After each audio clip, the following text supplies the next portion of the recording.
age of 40, when he declared the message that Allah Almighty placed on his shoulders to declare to the people, who were those who accepted the message primarily? His friends and the closest circle. Because they knew him best. If you know him, you will love him. Well, they knew him from prior to prophethood, so they loved him the most. Subhanallah. Common sense. If your own friends and those who are the closest to you do not accept you, then you need to know you cannot be a good person.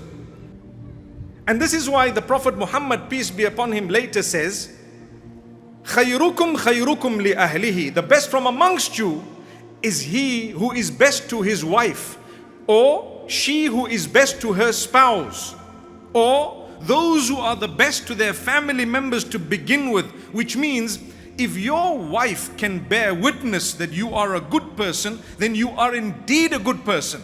If your husband can bear witness that you are a good person, then you are indeed a good person. If your family members can bear witness that you are good, then you are indeed good, because they see you 24/7.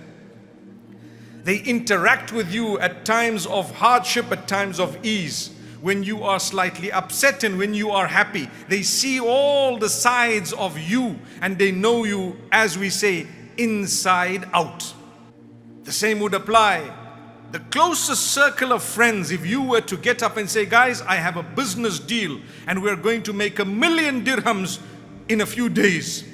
If they laugh at you, it goes to show what they think of you, right?